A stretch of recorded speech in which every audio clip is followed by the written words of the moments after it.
Dites-moi, est-ce que vous avez regardé le film Inazuma Eleven Victory Road? Parce que moi, j'en ai des que j'en ai savouré, les gars, c'était une dinguerie. Et franchement, en fait, il y a aussi le fan d'Inazuma Eleven qui parle. C'est ça qui est chiant.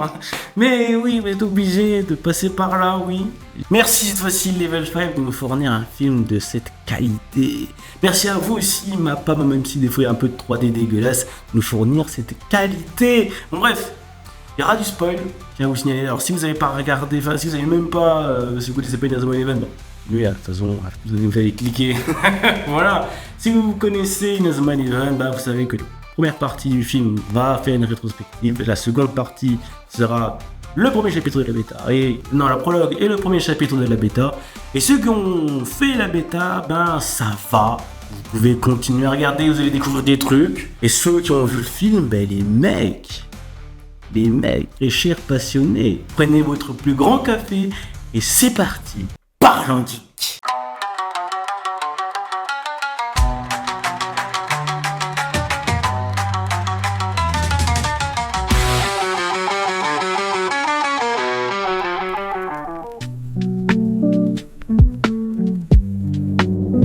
Et de ce qu'on sait sur ce film, bon déjà, comme je vous l'ai déjà dit, le début c'est une rétrospective d'Inazuma Eleven promet une onde. Et oui, ça nous rappelle à quel point Inazuma Eleven c'est un chef-d'œuvre. Enfin, voilà, c'est Level 5 ils ont dit écoute, on va vous rappeler un petit peu c'est quoi Inazuma Eleven. Voilà, histoire que vous soyez à jour, histoire que vous avez peut-être pas oublié quelques petits trucs. Je suis désolé, ça n'a pas pris une ride. Inazuma Eleven, c'est incroyable. Non, en vrai, le film commence pas tout de suite sur ça. C'est plus le début, ça se passe plus avec Imura. C'est Imura Rino.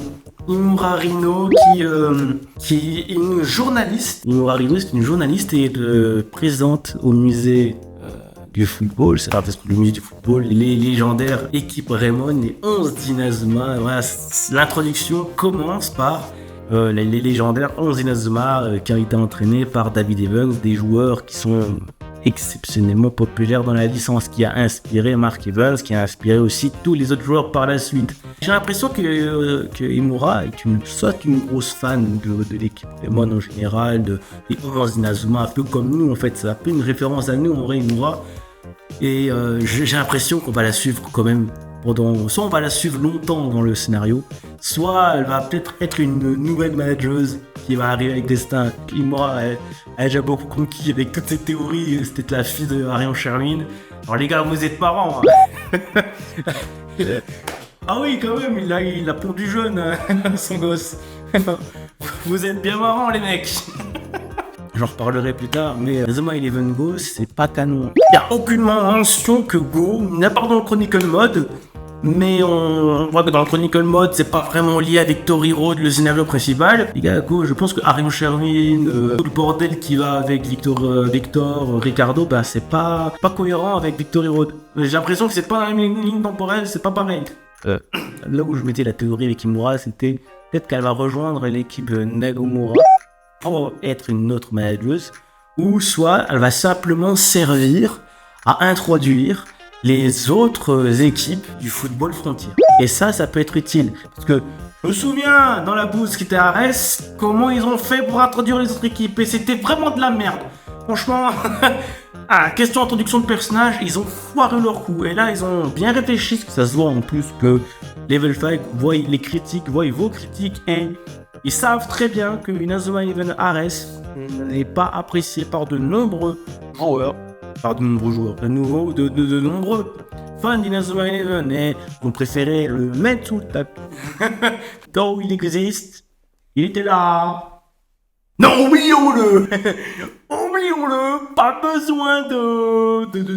Non, pas besoin. Non. C'est pas... Alors, avec tout mon respect pour ceux qui ont kiffé Arès, les gars, je vous jure, de la merde. C'était de la merde. Bref, moi j'ai l'impression que ça n'a rien à voir avec Ariane Sherwin de Imura. Je vous le dis, laissez-la être un personnage original. C'est elle qui nous introduit et dans son introduction, on voit la suite de ce qui se passe après le football de frontière. Et ça nous donne des indices sur ce qui est canon, ce qui n'est pas. Et arrête, oubliez-le. Parce que La suite directe, c'était l'affrontement contre la tempête des Gémeaux, ou des Gémeaux, peu importe, que c'est pas les couilles. On arrive dans la bonne trilogie Inazuma Eleven. Donc la suite logique, c'est Inazuma Eleven 1, 2, 3, avec le niveau international de Mark Evans qu'on connaît, avec le Xavier Foster insane qu'on connaît, avec Jordan Greenway qui arrive, Caleb Stonewall qui envoie classe, Arthur et Austin. D'ailleurs, on n'a pas d'informations concernant Arthur et Austin.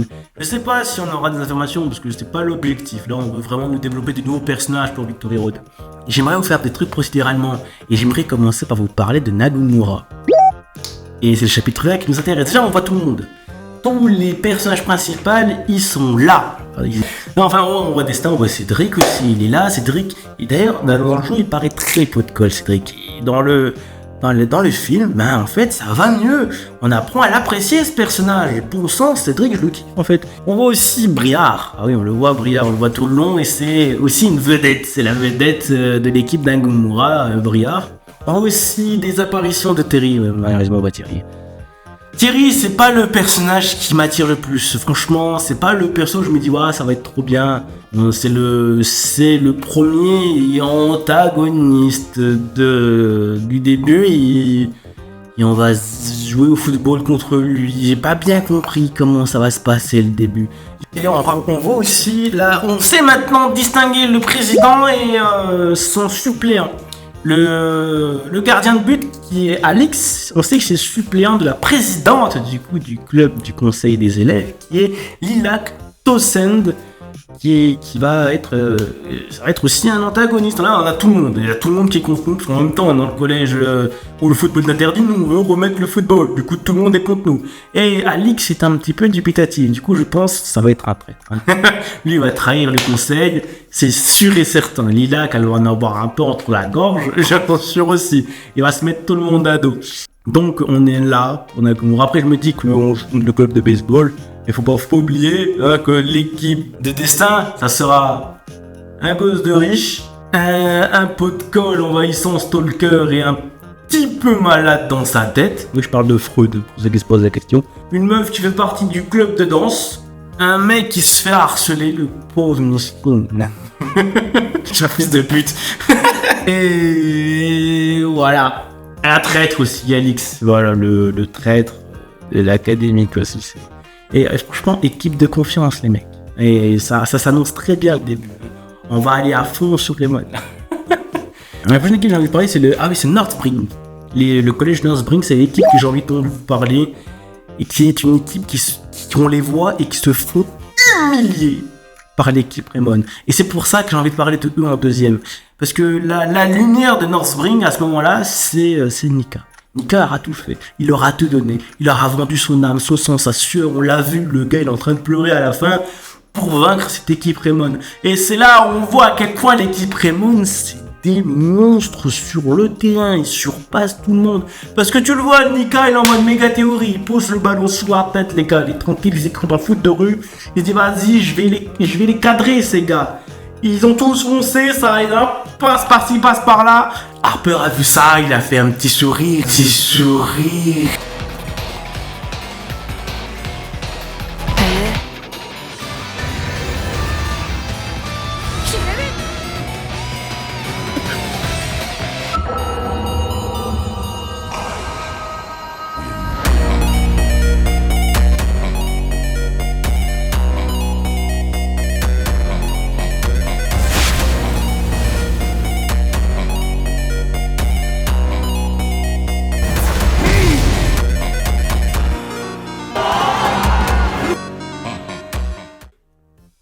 J'en parlerai encore quand on arrivera à Remote.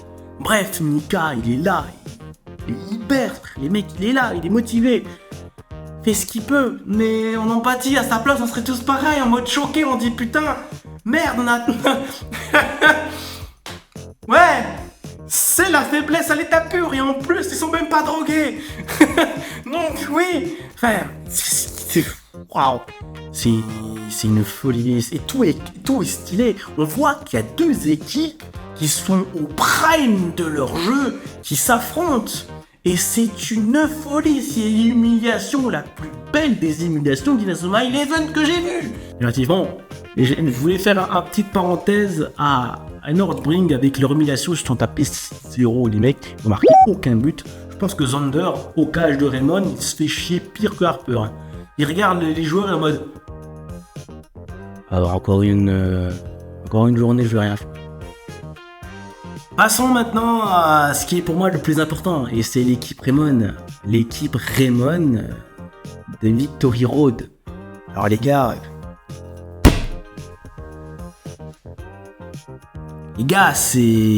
cette équipe, elle est exceptionnelle. Je suis désolé. Chaque joueur est incroyable. Tout le monde est incroyable. Je crois que on n'a jamais eu une équipe Raymond avec une aura aussi terrifiante. Chaque joueur a de la classe. Chaque joueur a une aura de fils de pute. Je suis désolé, je dis plein de gros mots les gars, mais je pèse mes mots. Non mais Harper déjà arrive sur le premier match, finale du Football Frontier. Il joue contre l'une des équipes les plus puissantes du pays. En même temps, il en fait partie lui aussi. Il arrive, il met un drill à tout le monde. Voilà, c'est le VIP. Et quand on lui pose des questions, alors le match, tu l'as trouvé comment? Il te sent en mode... Ouais, c'est normal. Et... Ta mère, frérot. Vas-y, mesure un peu tes propos et t'as plus de pitié, ta race. C'est pas pour rien qu'on surnomme le monstre du terrain. Oui, voilà. Pour passer aux autres joueurs de l'équipe Raymond, on a maintenant la première. On arrive au vestiaire.